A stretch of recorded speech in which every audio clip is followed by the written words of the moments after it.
ટેન્કરમાં અંદાજિત કેબિનમાં જોતા બેલ્ટી મળી આવે છે. બેલ્ટીમાં હાઇડ્રોલિક એસિડ જણાવે છે.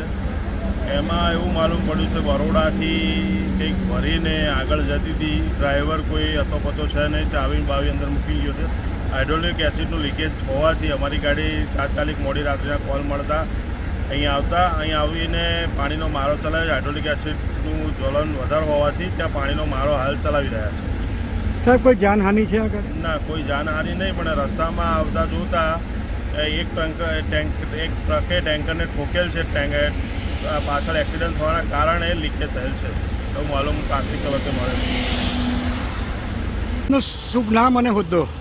મારું નામ Bhupendra Gohel, national highway authority પેટ્રોલિંગમાં સુપરવાઇઝર તરીકે નોકરી કરું છું. ભૂપેન્દ્રભાઈ, આ ઘટના બની છે, ક્યાં બની છે, કેવી રીતે બની, આપને શું કોલ આવ્યો હતો અને હાલ અત્યારે શું સ્થિતિ છે? હું મારા રૂટ દરમિયાન મારા ટોલ ઇન્ચાર્જનો ફોન આવ્યો હતો કે દબાણ કે આસપાસ કે ગેસનું ટેન્કર લીક થયેલ છે.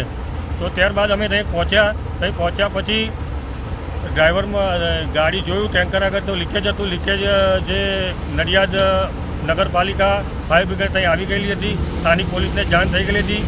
અમે આવીને ત્યાં ડાયવર્જન આપી અને ઓવરબ્રિજ રસ્તો બંધ કરેલો હતો. એમાં કોઈ હાલ ઈજાગ્રસ્ત કોઈ નહીં, કોઈને જાનહાનિ થઈ નથી. ટેન્કરનો ડ્રાઈવર હાલ ક્યાં છે? ટેન્કરનો ડ્રાઈવર હાલ ફલારમાં છે. પોલીસની જાણ થઈ? પોલીસની જાણ થઈ ગયેલી છે.